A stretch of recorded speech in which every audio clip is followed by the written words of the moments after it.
तो भाई लोग, इस चैनल के ऊपर 2 स्ट्राइक पड़ गया है, तो प्लीज आप लोग मेरे सेकंड चैनल को भी जाकर सब्सक्राइब कर लीजिएगा, जिसका लिंक आप लोगों को डिस्क्रिप्शन में देखने को मिल जाएगा। तो प्लीज सपोर्ट मी।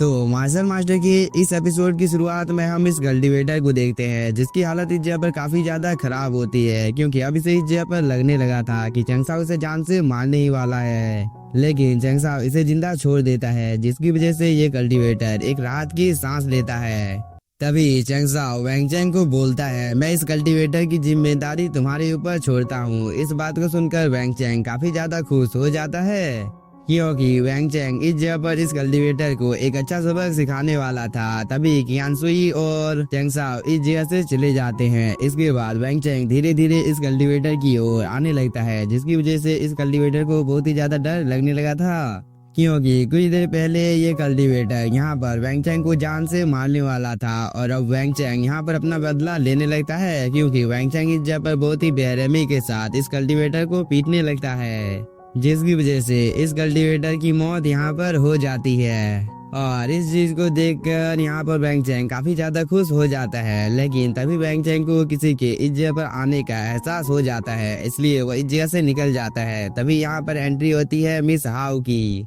जो कि अपने आसपास में यहाँ पर चंगसाओ को ढूंढने लगती है। लेकिन बहुत ही ज्यादा ढूंढने के बाद भी उसे इस जगह पर कोई भी नहीं मिलता है, और वो बोलता है, अभी अभी इस जगह पर क्या हुआ है। यह बोलने के बाद मिस हाउ दोबारा से यहाँ पर चंगसाओ का पीछा करने लगती है। इधर हम चंगसाओ और कियानसुई को देखते हैं, जो कि स्पेस पूल के काफी ज्यादा नजदीक आ जाते हैं, इसलिए चंगसाओ यहाँ पर डिमोनिक फर्नेस को बाहर निकाल लेता है। साथ ही डीमन किंग भी बाहर निकलकर आ जाता है, और चंगसाओ डीमन किंग को बाहर में रहने के लिए बोलता है, क्योंकि अगर इस जगह पर कुछ गड़बड़ हो जाती है तो चंगसाओ तुरंत से डीमन किंग को बुला लेगा, और डीमन किंग एक ही झटके में सब कुछ दोबारा से ठीक कर देगा। यह बोलने के बाद चंगसाओ नीचे की ओर जाने लगता है। तभी डीमन किंग बोलता है, चंगसाओ तुम्हें इस जगह पर चिंता करने की कोई भी जरूरत नहीं है, क्योंकि इस जगह पर जब तक मैं मौजूद हूँ तब तक किसी भी माई के लाल में इतनी ज्यादा हिम्मत नहीं है कि वो तुम्हें इस जगह पर नुकसान पहुंचाने के बारे में सोच सकता है।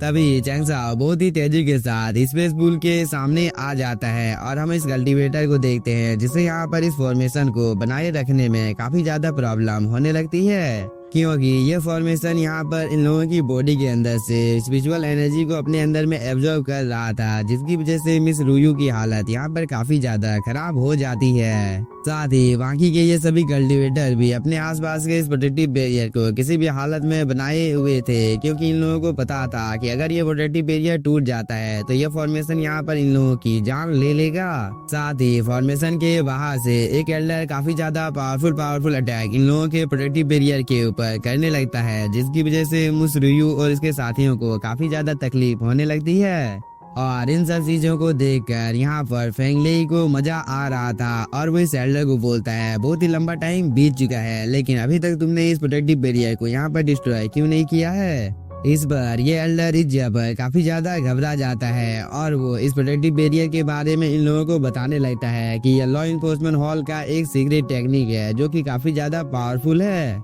इसलिए इस चीज को तोड़ने में हम लोगों को इतना ज्यादा टाइम लग रहा है, क्योंकि इस चीज को डिस्ट्रॉय करने में हाफ इंचिंग स्टिक का टाइम लगने वाला है। इस बार फेंगलेई बोलता है, ठीक है, मैं तुम लोगों को इतना ज्यादा टाइम देने के लिए तैयार हूँ, लेकिन तुम इस बात को भूलना मत कि अगर तुमने टाइम रहते ही इस चीज को डिस्ट्रॉय नहीं किया तो इस चीज की सजा तुम्हें इस जगह पर बराबर मिलेगी, क्योंकि तुम्हें तो मेरे बारे में सब कुछ पता ही है। इस पर ये एल्डर बोलता है, ठीक है, मैं इसे डिस्ट्रॉय कर दूंगा। यह बोलने के बाद ये काफी ज्यादा डर जाता है, और वो आए की ओर आकर यहाँ पर अपने एक सीक्रेट टेक्निक को परफॉर्म करने लगता है, जिसकी वजह से बहुत सारे घोस्ट इस जगह पर बाहर निकल कर आ जाते हैं, और वो सभी इस प्रोटेक्टिव बैरियर के ऊपर हमला करने लगते हैं, जिसकी वजह से लॉ इन्फोर्समेंट हॉल के जितने भी ज्यादा इस जगह पर लोग थे उन सभी को काफी ज्यादा तकलीफ होने लगती है। और इस चीज को देखकर फेंगलेई इस जगह पर मुस्कुराने लगता है। इसके बाद वो बोलता है, तुम सभी लोगों की मौत इस जगह पर मेरे ही हाथों से होने वाली है। साथ ही अगर तुम तीनों ने यहाँ पर मेरी बातों को मान लिया तो इस चीज की वजह से तुम लोगों की जान बच सकती है। इस पर मिस रुयू को काफी ज्यादा गुस्सा आ जाता है, और वो बोलती है, मैं ऐसा यहाँ पर कभी भी नहीं करूँगी। साथ ही अगर यहाँ पर हम में से किसी की भी तुमने जान ली तो मेरी जी फैमिली तुम्हें जिंदा नहीं छोड़ेगी।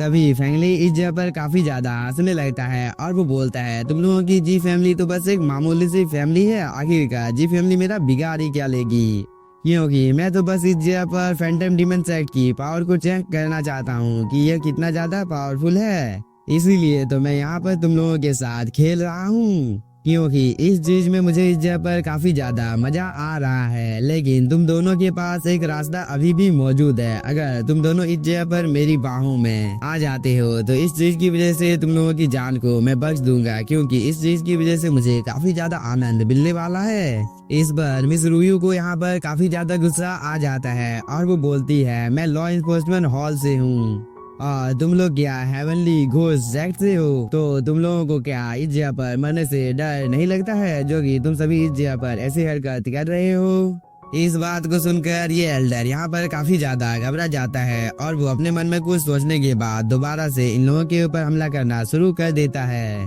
साथ ही वो बोलता है जब तक मैं तुम लोगों को इस जगह पर पकड़ नहीं लेता हूँ तब तक मैं शांत बैठने वाला नहीं हूँ, क्योंकि बाहर की दुनिया में तो किसी को पता नहीं है कि वो मैं था जिसने यहाँ पर तुम लोगों के साथ ऐसा किया था, इसलिए मुझे इस जगह पर डरने की कोई भी जरूरत नहीं है, क्योंकि जो चाहे मैं इस जगह पर वो कर सकता हूँ। यह बोलने के बाद हेवनली घोस्ट सेक्ट का ये एल्डर यहाँ पर अपने सेट की सबसे ज्यादा पावरफुल फॉर्मेशन को बना लेता है, जिसके अंदर से काफी ज्यादा घोस्ट निकल कर बाहर आ जाते हैं। इसके बाद ये सभी सीधे इस प्रोटेक्टिव बैरियर के ऊपर भी हमला कर देते हैं, जिसकी वजह से यहाँ पर मिस रूयू और इसके साथियों को काफी ज्यादा तकलीफ होने लगती है, क्योंकि इस अटैक की वजह से यहाँ पर एक कल्टीवेटर की हालत काफी ज्यादा खराब हो जाती है और वो इस जगह पर खांसने लगती है, जिसे देखकर ये दूसरी कल्टीवेटर बोलती है क्या आप ठीक हैं। यह बोलने के बाद वो इस प्रोटेक्टिव बैरियर को यहाँ पर बनाए रखने की कोशिश करने लगती है, लेकिन इस चीज में अब इस लड़की को भी यहाँ पर काफी ज्यादा प्रॉब्लम होने लगता है। तभी यह दूसरी कल्टीवेटर बोलती है मुझे डर है कि हम लोग अब ज्यादा देर तक इस प्रोटेक्टिव बैरियर को इस जगह पर बनाकर रख नहीं पाएंगे, क्योंकि यह अटैक काफी ज्यादा पावरफुल है। इस पर यह लड़की बोलती है हम लोगों को हार मानना नहीं चाहिए। इस बार ये कल्टीवेटर बोलती है कुछ ही देर में यह फॉर्मेशन अब डिस्ट्रॉय होने वाला है, इसलिए अब हम लोगों को यहाँ पर क्या करना चाहिए। तभी मिस रूयू बोलती है हम लोगों को इस जगह पर एक साथ मिलकर काम करना चाहिए, क्योंकि इस जगह से बाहर निकलना लगभग असंभव है और अगर हम में से कोई इस जगह से बाहर निकल भी जाता है तो उसका मरना तय है, इसलिए हम लोगों को इस जगह पर ही रहकर इस फॉर्मेशन को बनाए रखना होगा। इस बात को सुनकर ये लड़की अपनी पावर को बढ़ा देती है, जिसे देखकर ये कल्टीवेटर भी इस जगह पर काफी ज्यादा मोटिवेट हो जाती है और वो अपने पास से एक पील को निकाल कर खा लेती है, जिसकी वजह से इसकी भी पावर कुछ देर के लिए काफी ज्यादा बढ़ जाती है और यह भी यहाँ पर इस प्रोटेक्टिव बैरियर के साइज को और भी ज्यादा बढ़ाने लगती है। साथ ही मिस रूयू भी यहाँ पर इन सब का साथ दे रही थी, जिसकी वजह से यहाँ पर एक काफी ज्यादा पावरफुल ब्लास्ट होता है और इस मौके का फायदा उठाकर ये तीनों इस जगह से अपनी जान को बचाकर भागने लगते हैं। लेकिन इस चीज को देखकर यहाँ पर फैंगली तो मुस्कुरा रहा था, साथ ही इस चीज की वजह से इस एल्डर को काफी ज्यादा गुस्सा आ जाता है और वो बोलता है तुम लोग यहाँ से कहीं पर भी भाग नहीं सकते हो। इसके बाद वो अपने पास से एक पील को बाहर निकाल लेता है, जिसकी वजह से इस जगह का मौसम अचानक से काफी ज्यादा चेंज हो जाता है। साथ ही बहुत सारे गोश्त बाहर निकल कर आ जाते हैं, जिसे देखकर इन तीनों की हालत काफी ज्यादा खराब हो जाती है। लेकिन अभी भी ये लोग इस जगह पर हार मानने को तैयार नहीं थे, क्योंकि इन लोगों ने ठान लिया था कि किसी भी हालत में इन लोगों को जिंदा इस जगह से निकलना है। इसलिए ये सभी यहाँ पर इन सभी घोस्ट के साथ फाइट करने लगते हैं। लेकिन तभी ये एल्डर अपने फॉर्मेशन को चारों तरफ फैलाने लगता है, जिसकी वजह से यहाँ पर चारों तरफ ब्लैक कलर का स्मोक आ जाता है और इस चीज की वजह से इन सभी को ये समझ में आ जाता है कि अगर ये ब्लैक कलर का स्मोक चारों तरफ फैल जाता है तो ये लोग इस जगह से बाहर निकल नहीं सकते हैं। इसलिए ये तीनों अपनी एड़ी चोटी का जोर लगाकर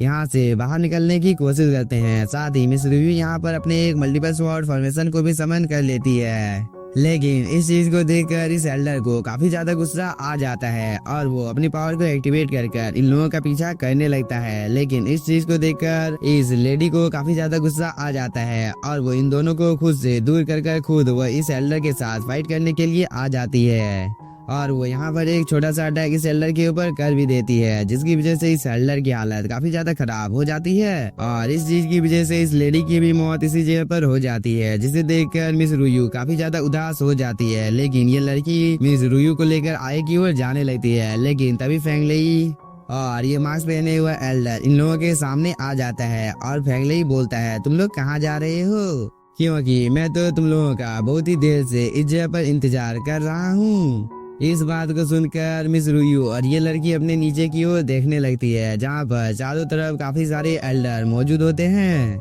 जो कि इन्हीं लोगों की ओर देख रहे थे। साथ ही फैंगली ने यहाँ पर अपनी थंडर की पावर को भी एक्टिवेट कर दिया था, जिसकी वजह से चारों तरफ थंडर गिरने लगता है। और इस चीज को देखकर यहाँ पर मिस रुयू और ये लड़की काफी ज्यादा परेशान हो जाती है। लेकिन इसी के साथ हम लोगों का ये एपिसोड हो जाता है खत्म। तो अभी तक आप लोगों ने चैनल को सब्सक्राइब नहीं किया है तो सब्सक्राइब कीजिए और वीडियो को लाइक, और यहाँ से आप लोग मेरे सेकंड चैनल को भी सब्सक्राइब कर लीजिएगा, जिसका लिंक आप लोगों को डिस्क्रिप्शन और पोस्ट में देखने को मिल जाएगा। Thank you for watching.